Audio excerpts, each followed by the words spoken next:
Hey folks, we're walking along a trail.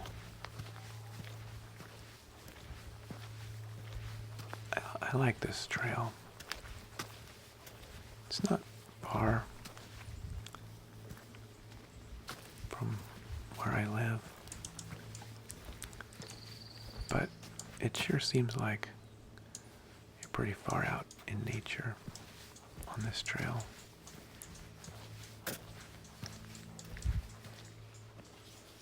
There's always lots of bird song sounds. And the part of the trail that we'll be walking on today follows along a little stream, which this time of year actually has some water in it. So you also get the sounds of that little babbling brook.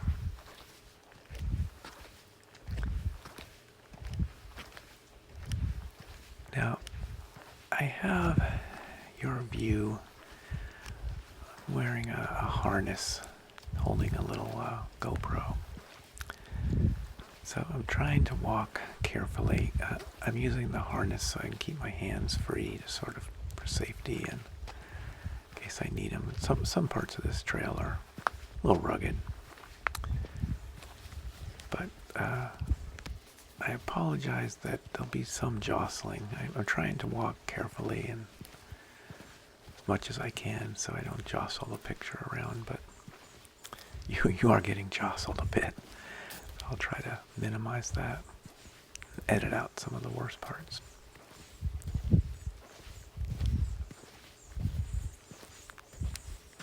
Now, the subject of this video initially was going to be about the 10 essentials. The 10 essentials of hiking. The Boy Scouts have their own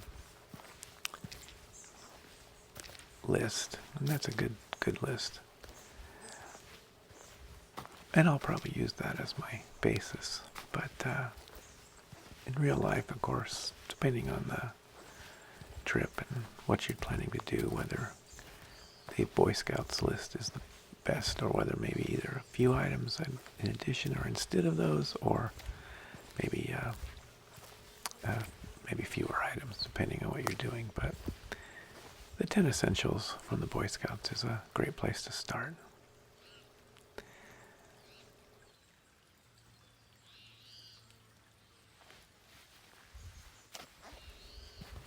Now, all of that is just kind of an excuse to make a video. Because really, the subject in a way here is about happiness. And of course, relaxation. So if you came to this video searching for a video about the 10 essentials, well, we certainly are going to cover those. This video might take too long to get there for you, so if that's all you're interested in, this may not be the right video.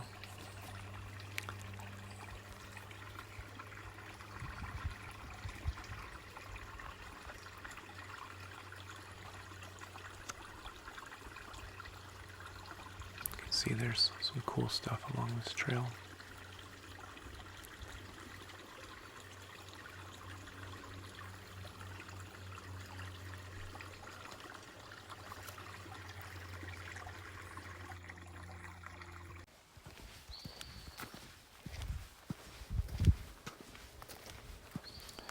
So, what are the 10 essentials? Well, it's list of items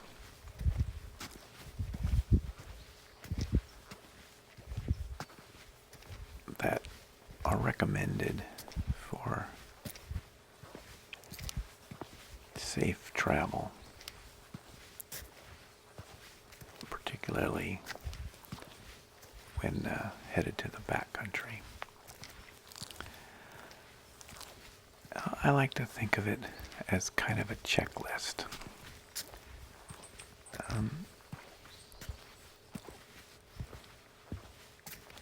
Go down the list before you head out and make sure you have the items appropriate for the trip you're taking.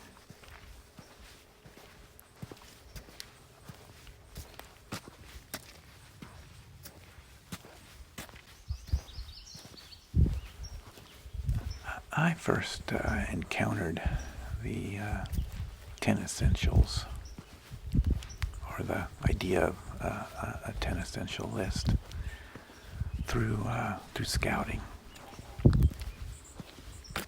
Boy Scouts. There are other organizations and groups that also have their own list, and they're all similar.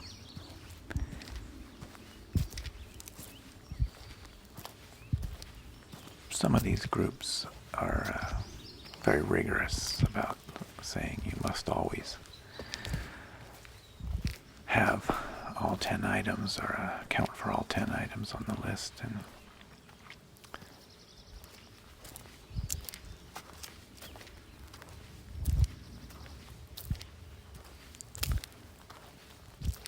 in practice, though,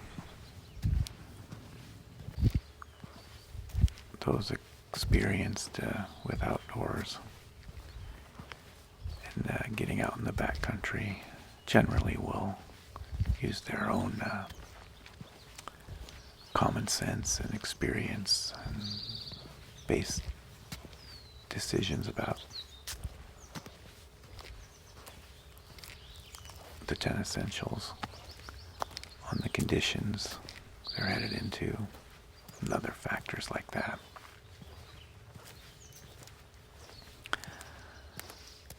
But even if you're maybe not going to take all the items from the list, it's a good idea to still use the checklist, use the list as a checklist. Make sure you're making a conscious decision about whatever you might be leaving behind, if anything, and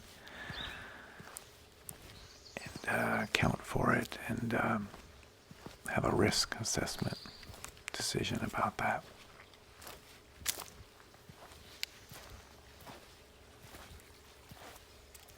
These little water crossings on this trail can be a little bit treacherous. It's just a little stream, typically a couple feet across or less, but the rocks in there can be slippery. You've got poor footing with all the rocks. So you just need to be careful.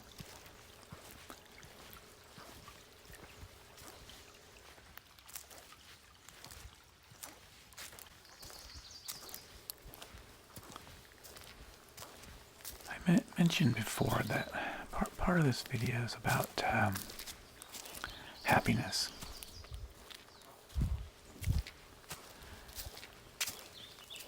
That's one of the reasons the setting for the video is this little nature walk and getting outdoors.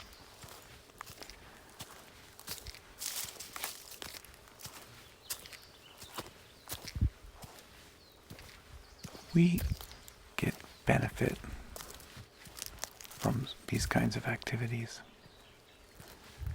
Some of it is simple and universal. Getting out in the sun.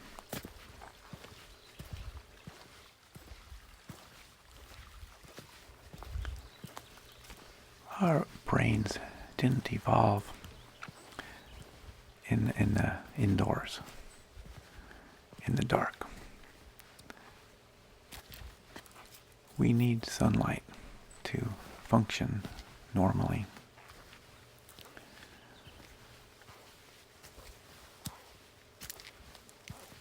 It helps in many ways. It regulates our clock, which will improve sleep.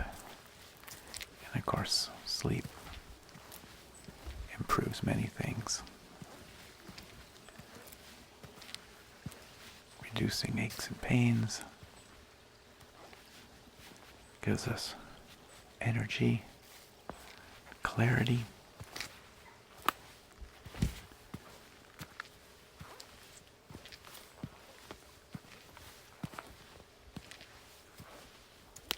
So that's one aspect of this walk. It's just getting out in the sunshine. Another is we are hiking. We're walking, even if it's just a lazy stroll.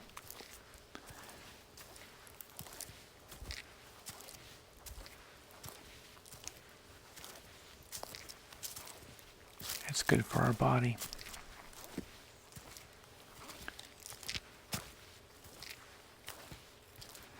Gets our muscles moving, gets some blood flow.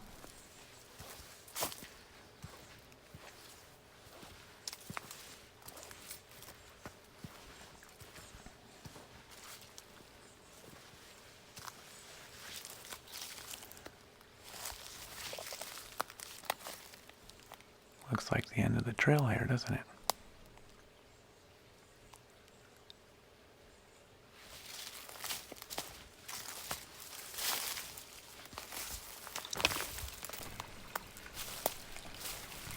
Oh, there it is.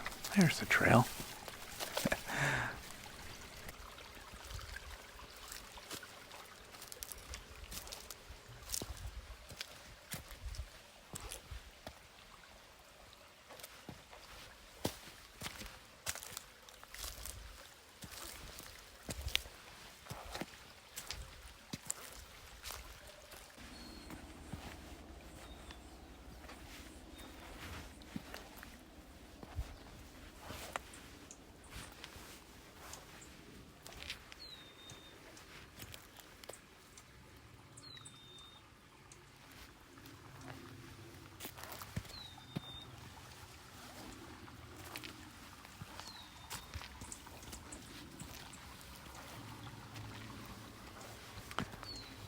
Another benefit of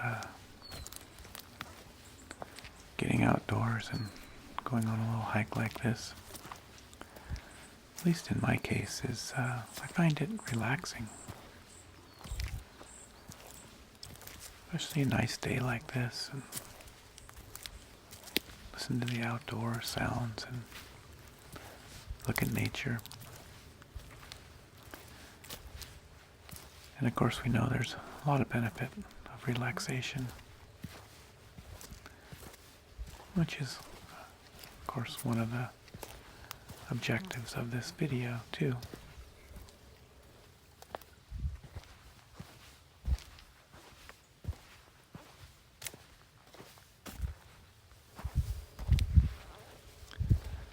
But getting back to the 10 essentials, I'll list them and then cover each one in more detail.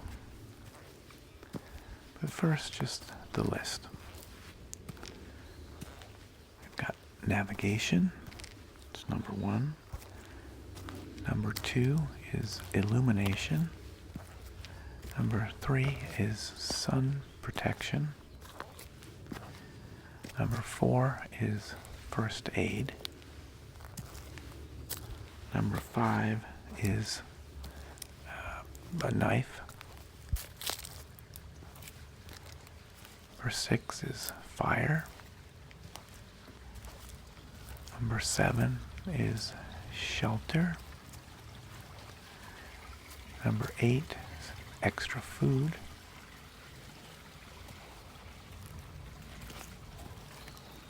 Number 9, extra water. And number 10 is extra clothes or clothing.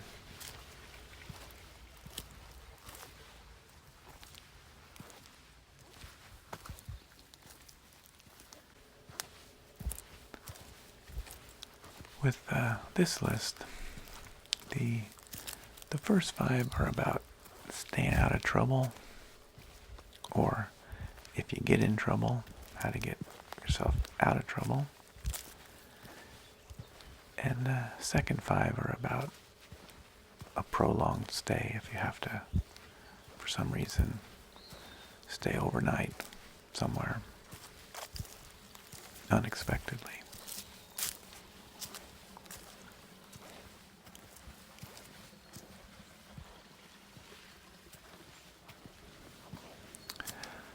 I said that this video was about happiness, and specifically the science of happiness and how we can apply that in our everyday lives. And one aspect of that is science has shown that we can get overwhelmed if we try to look at our life on the whole and try to assess where we're at. The solution to this is to break things down into what researcher and scientist Brian Little calls personal projects. And these are basically goals, is maybe the easiest way to think about them.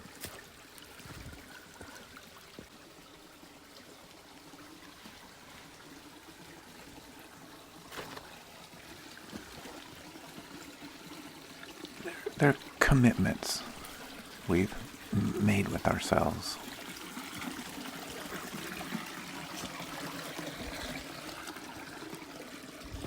A commitment to achieve something.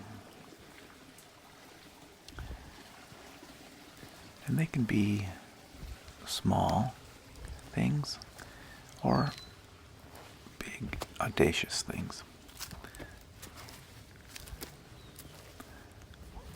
It could be something like learning to draw, take a course, maybe the classic lose 10 pounds, maybe spend a certain amount of time every day or every week in nature, maybe something a little softer and less concrete, like be kinder, be more supportive, something like that. You get the idea.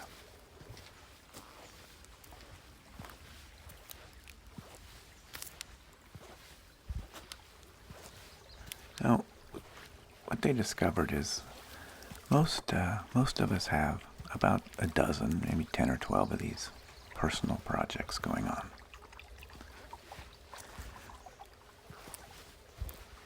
And there's a close link to the nature of these personal projects and our happiness.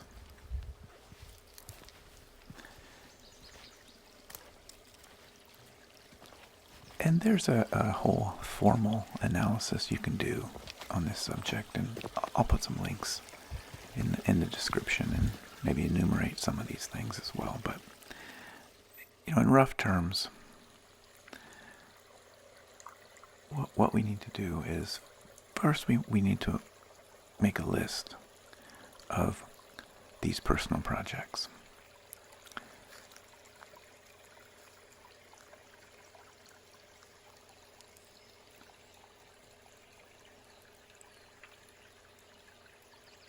And then we need to look at them and do some prioritization and alignment. And I want to say that I've heard a lot of people say that one of their goals or a personal project is make more money. And I want to say that's not a very good goal, because it's difficult to say exactly what is a step along the path that will guarantee you making more money. So I would break, if that's one of your goals, I would break that down into something more concrete that you believe would ultimately make more money. And maybe something like learn a new skill, get a different degree or something like that, or take a course until you can get maybe a higher paying job. Or maybe it's start a business, or and actually one of the best ways to make more money is to spend less money. So that can also be a goal, is simply to save some money and put some more away. Maybe a goal like put X amount into my 401k, something like that. But anyway, that's the next step. After you've listed out these personal projects, and as you start this exercise, you may discover that the other ones you didn't even realize you were doing. But the first thing is to think about, after you list them out, the first thing is to think about them along different dimensions, like, is it important? How hard do you think it is? What's your chance of completing it? How visible is it? How much will other people see this project's result? Things like, did I start this project or was it given to me? And there's a whole list of things you can do to ask yourself what you think about the project. And the next thing is, for each project, ask yourself how you feel about that project, and specifically how you feel when you're actually doing that project or working on that project. So are you angry? Are you stressed? Are you enthusiastic? Are you happy? Different emotions that go with that project as you're thinking about it.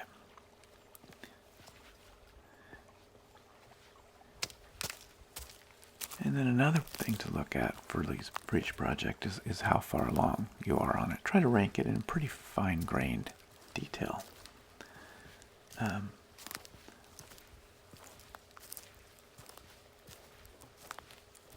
So a pretty wide spectrum from just thinking about it to I started the beginning stages to I'm halfway through, I'm all the way through, and all the sort of steps along the way. Try to guesstimate that with some detail. And then the goal of doing all this analysis is to look at those projects and make some decisions about maybe discarding some if they're just not important enough or they don't make you happy.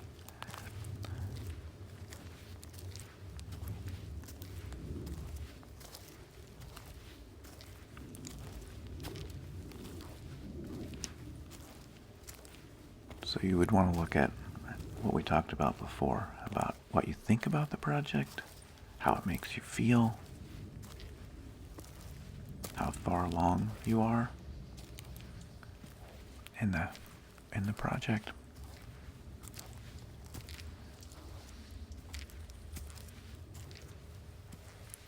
And maybe for some of the projects that scored low on how you think about it, you can think about, how can I change something about that project? Maybe I ranked it low, it isn't very meaningful.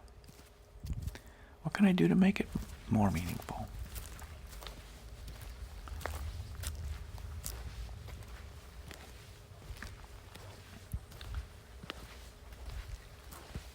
If you don't think you're getting enough support in a project, what can you do about that? Maybe you can ask for more support.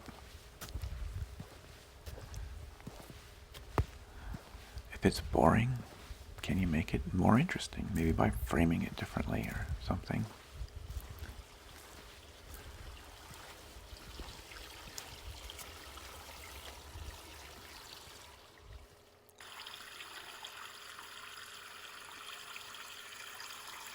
If you identified that you experience some negative emotions when you're working on this project,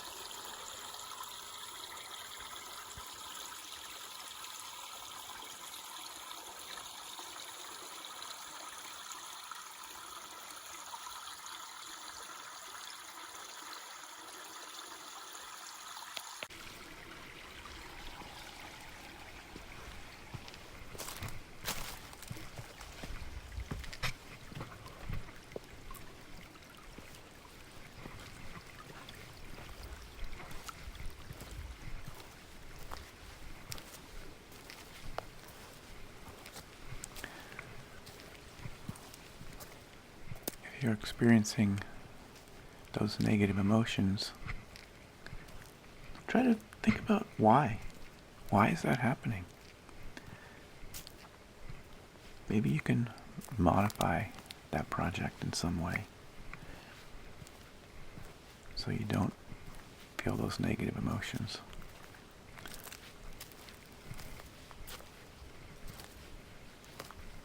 Maybe there's some way to increase the positive emotions you feel when you're working on that project.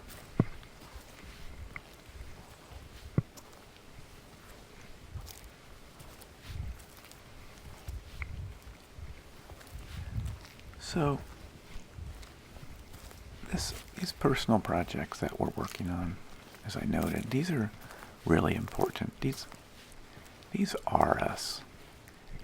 Our projects are us. So if they're not aligned with who we want to be, we need to make a change. And either figure out how to cope with that or make changes so that they are more aligned with who we want to be. And maybe discard some projects that we can't find alignment on or we can't cope with. And focus on the ones that we can succeed at, that make us happy, that we think will help us become who we want to be.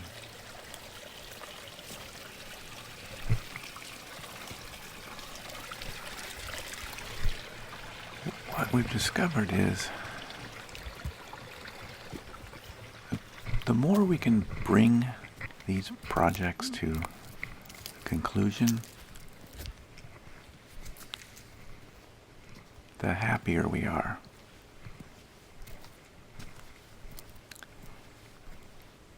And if we're never getting our projects done, we can end up feeling desperate.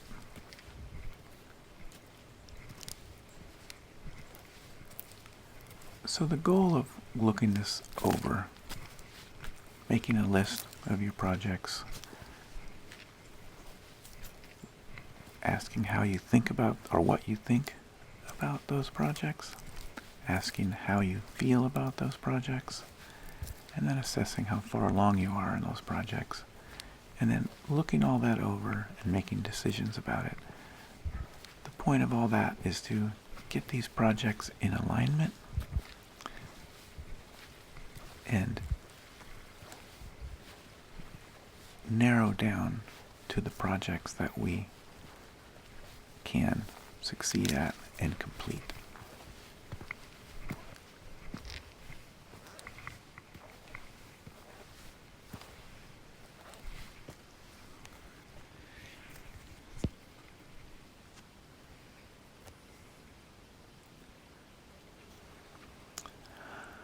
You can see somebody's put together these little piles of rocks. Some people call them Cairns, I think.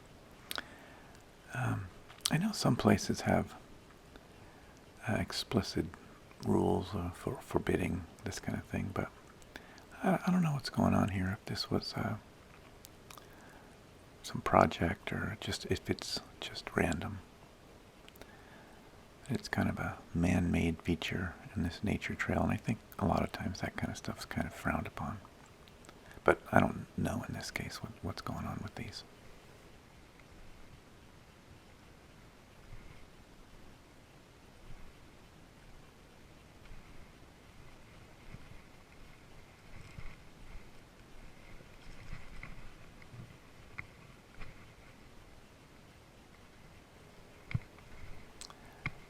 Now, getting back to the 10 essentials,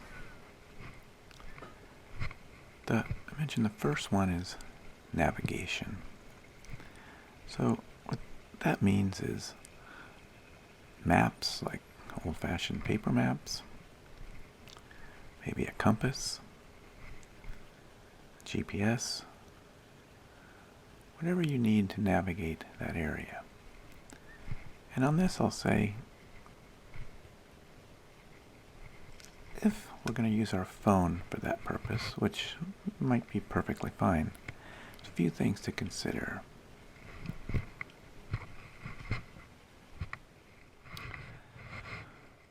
First, we have to use an app that doesn't require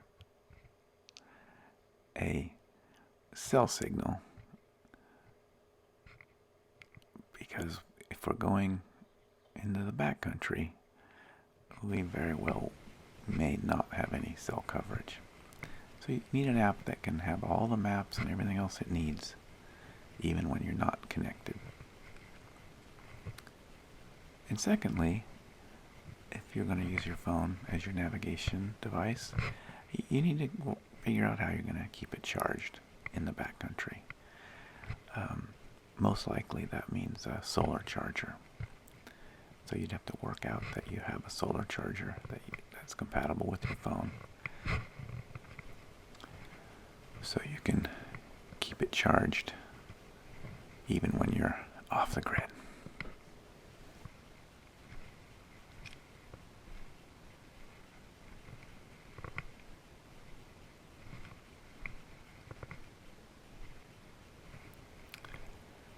And number 2 on the 10 essentials is illumination.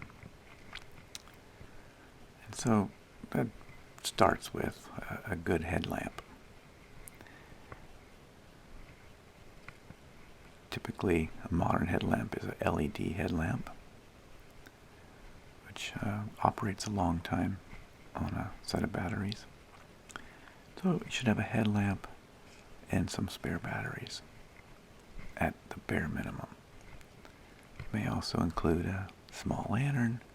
They have foldable solar lanterns these days. Other illumination, but an absolute minimum requirement is a good headlamp.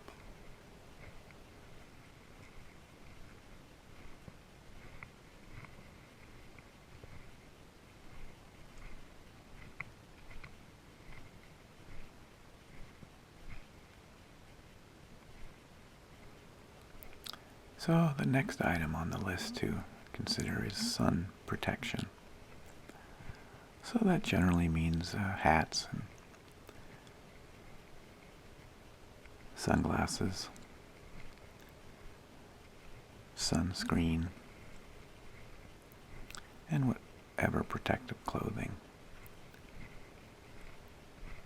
Just like sunscreen has a SPF factor, your clothes do as well.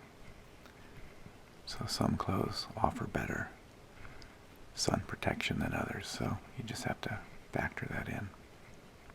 But you need sun protection.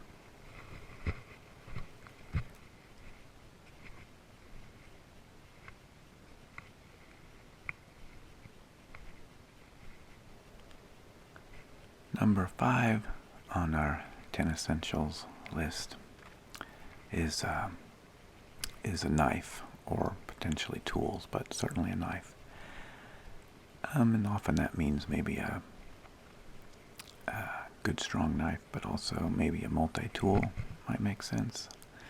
And again, this is where you make some adjustments depending on where you're going and your stay and what kind of trip it is, but it might include other tools, maybe some tape, maybe P-cord or other rope. But the basics are at the minimum. A knife is essential item number 5.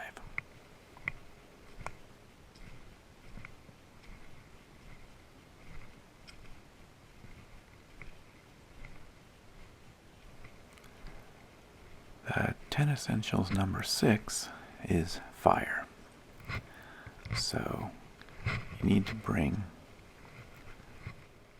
what it takes to start a fire and also to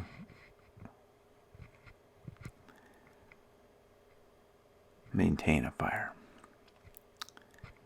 So that means a lighter that's acceptable, waterproof matches, or a fire starter, maybe both. Maybe a fire starter as a backup. and then maybe some material, like a fire starter to start even wet wood. Make sure it catches.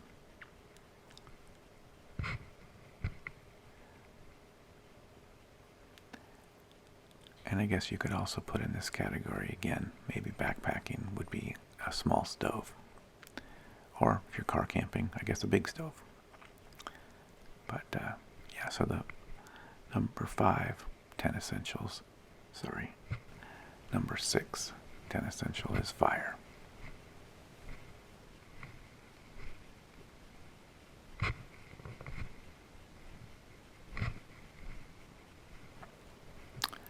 The next 10 essential is number 7, which is shelter. And this again is going to vary depending on the nature of the outing. But it often means a small tarp or maybe even a large garbage bag.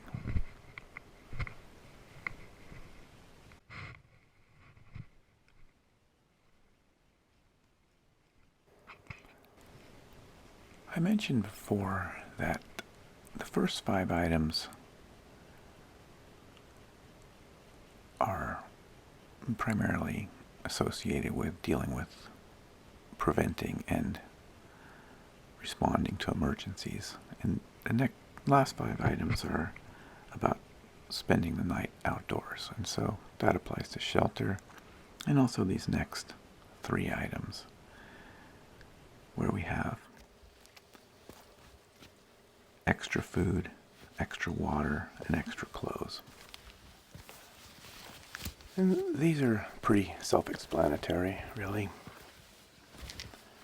Regarding the food, you want to think about something that doesn't require cooking, and also something pretty durable, not something highly perishable. So maybe nuts or trail mix, or maybe a energy bar kind of thing. So these are the 10 essentials, and as I mentioned at the beginning, the best way to use it is like a checklist to really make sure you go down the list and you're accounting for all these items. And the easiest thing is to just bring all the items. Bring all the 10 essentials. But if you feel like you're not going to do that, you should at least make sure you've looked at that list and have a conscious decision about the risk you're taking to maybe leave that item behind. Maybe you've decided to pack lightly for some reason on a trip, or travel fast or something like that. So if you're going to leave things behind, just be aware of what the risk is in doing that. And the safest bet, like I said, is simply to bring all 10 items.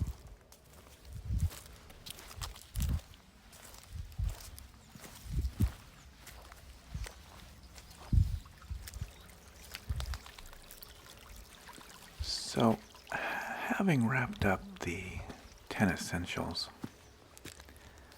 I want to circle back to this happiness theme.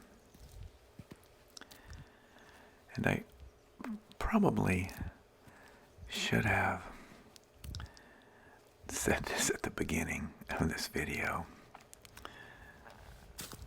because here we are, 40 minutes in, and I've probably lost a lot of you by now.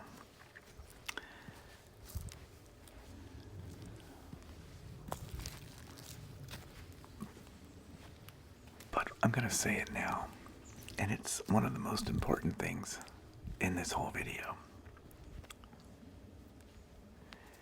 Regarding these techniques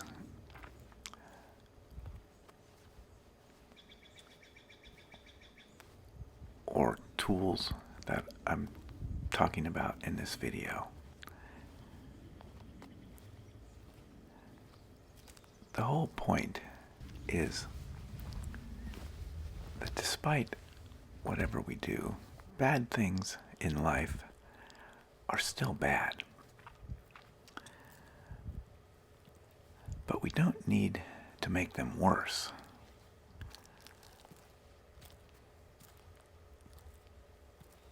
By adding on a bunch of worries and fears that aren't helpful.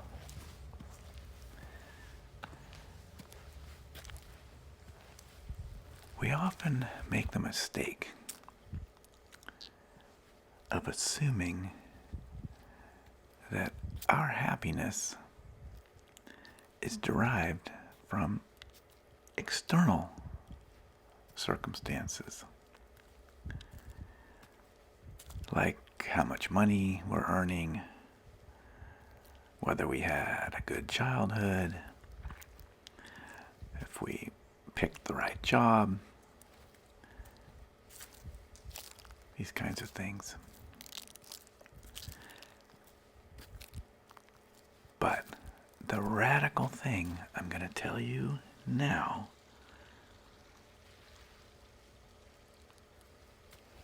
the biggest life hack is that happiness is self-generated. Science shows us that we can develop our happiness muscle just as we develop our biceps or any other muscle in the gym. And that is very powerful, very empowering, and it can be quite comforting as well. And the things I've been talking about, and I will talk about in this video, are the concrete actions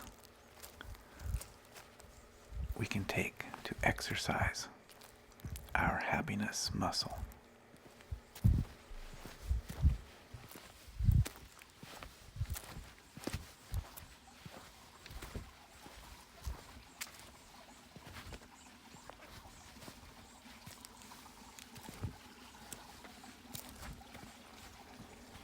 In the Serenity Prayer video, I talked a fair bit about focusing on what we can control and accepting what we can't control. But one thing I didn't talk about, I don't think, is that we can't actually fully control what we focus on because the automatic parts of our brain do some of that for us. We can't control what random thoughts pop into our head, but we can control what we do next, and what we shift our attention to. And a big aspect that we need to understand there is that we can actually fall into a negative spiral if we try to not focus on something, because that automatic system might keep bringing that back in our head in that case, and then we feel like we're a failure because we're failing to keep our focus, because we're concentrating too much on not focusing on something. So instead, the right thing to do is not try to stop focusing on something we can't control, but instead start focusing on something else that we can control. And beyond just focusing on it or thinking about it, we need to do it. So do something.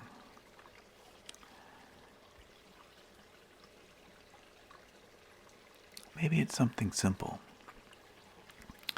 we start focusing on making dinner. Then do it.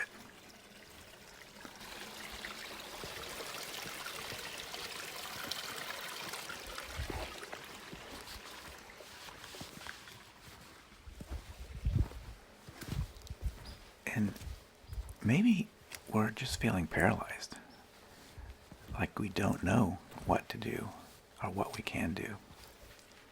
So maybe at that point, just pick taking a breath. Maybe that's all you can do at this moment. Taking a deep breath.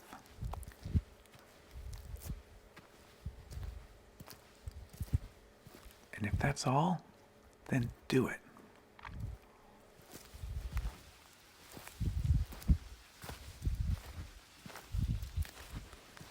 Taking this action slows down that automatic part of our brain and calms it. So just pick a thing that you can do. And maybe that thing is simply planning for what you're going to do. But even that is an action as far as your brain is concerned.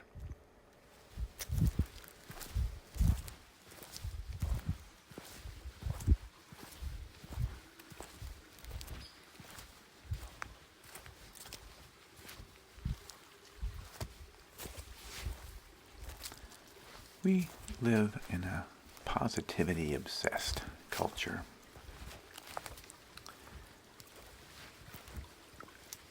If we're feeling like something is too big or impossible,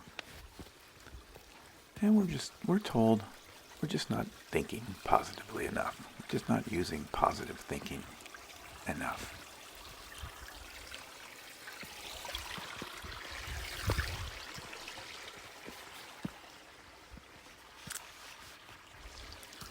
And that sounds good intuitively. I mean, how can positive thinking be bad? But there are situations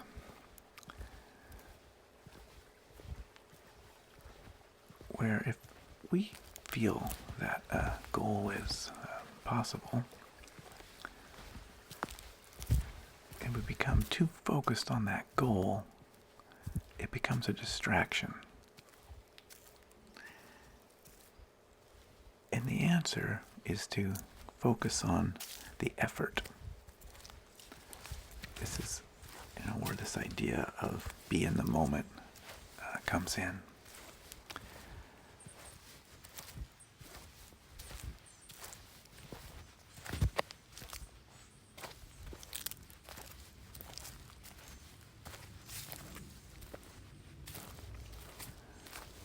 There's a fantastic illustration of this in Roberta Vinci, who in 2015 was an obscure tennis player toward the end of her career. She found herself facing the number one player in the world, Serena Williams,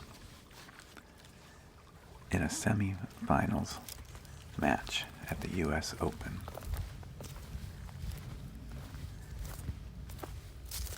She was ranked, I think, 43rd at the time. She was a 300-1 underdog long shot. And yet she won, ending a 33 match, winning streak for Serena. And there's a great post-match interview with Roberta Vinci. And you should watch it on YouTube because it's really adorable and inspiring. But I'll do my best to sort of paraphrase, and I may not get the quotes exactly right. But in the interview, the interviewer asked her, when she woke up in the morning, how did she envision she could win this match? And she simply says, "No, no, no," in her really charming Italian accent. And laughed. "No, no, no." She didn't think it was possible. She tried not to think about it. In her Italian accent, she said, "In my mind, I say, put the ball on the court," she explained. "Don't try to think and put the balls on the court. Don't think that Serena is in the other court. And run. Put the ball and run. Don't think and run." And then I won.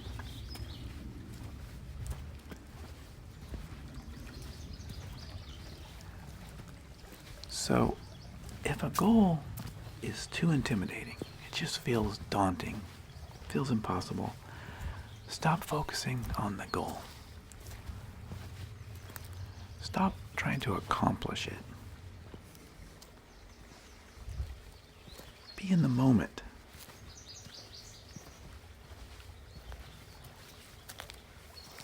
Thinking about the goal at that point is not being in the moment.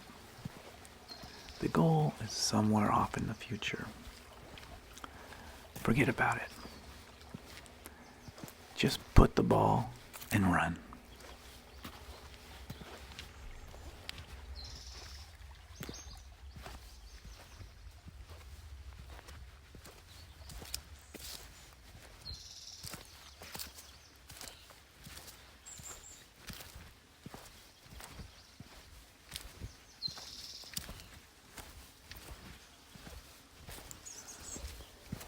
I'm going to wrap up all this happiness brain science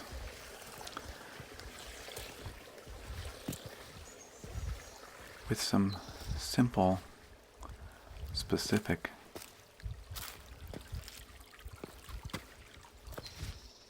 actions we can take to improve happiness. I do these as part of my daily routine.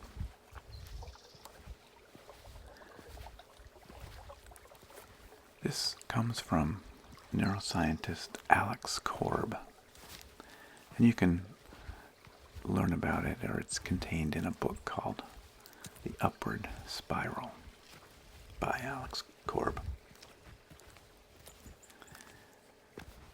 So it's 4 things. And the first thing is, and I start my day every day like this, if I remember, but I try to. But I will ask this question at some point during the day. And you're going to ask, what am I grateful for?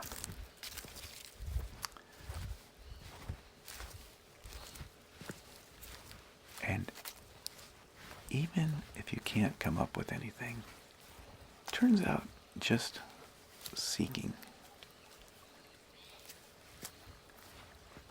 gets the job done.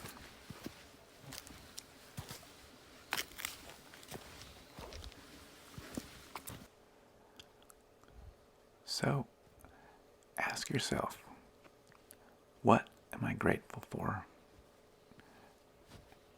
And ponder the answer.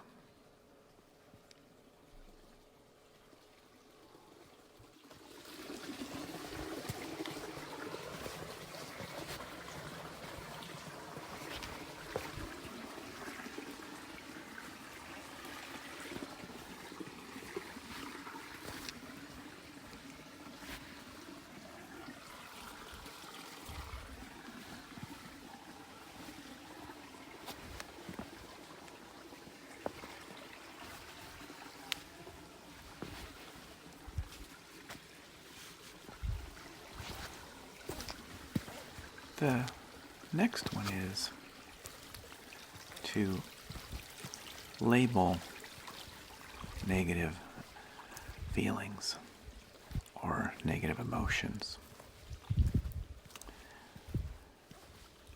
Giving emotions a name reduces their power, reduces their impact, and it calms our brains.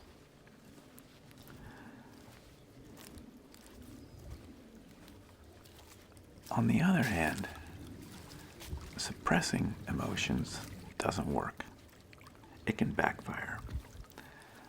You might seem fine outwardly, but inwardly, your brain is agitated.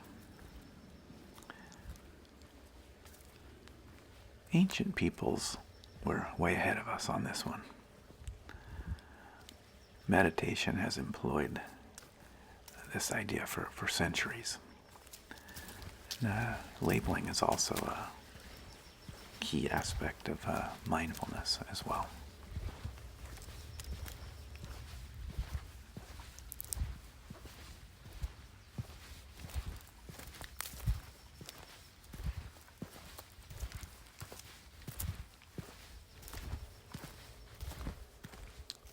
The third thing is to decide things, to make decisions. We can sometimes become paralyzed trying to come up with what is the best decision, absolute best, the perfect decision.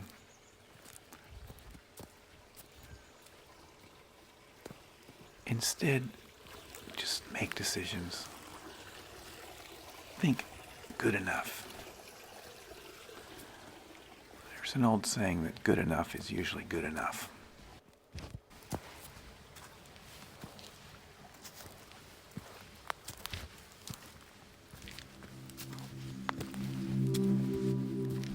So, decide. Make decisions.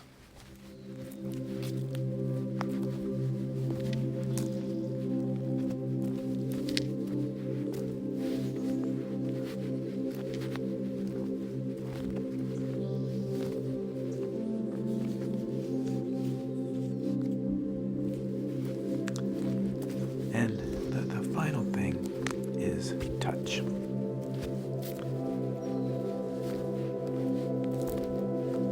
Touching is incredibly powerful.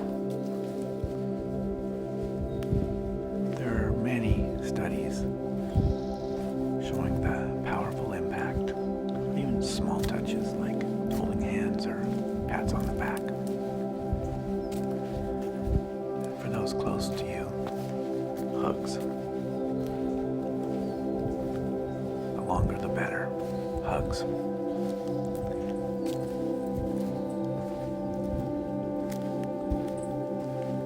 So spend time with other people and give some hugs. Texting doesn't do it. Hug. So in summary, the four things are: number one, ask, what am I grateful for? If you don't get an answer, it doesn't matter. It still does the job to just search for that answer. Second thing, label those negative emotions. Give it a name, and your brain is not so bothered by it. Third thing is decide. Go for good enough instead of the best decision on earth. And finally, hugs. Hugs, hugs, hugs.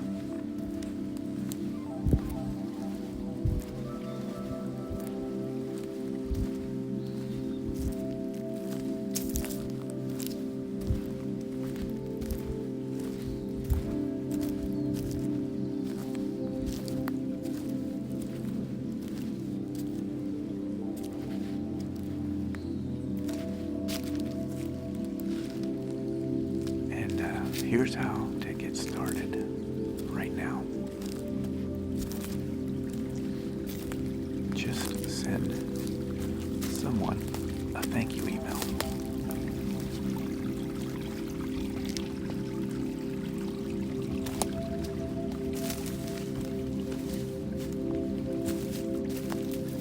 If it's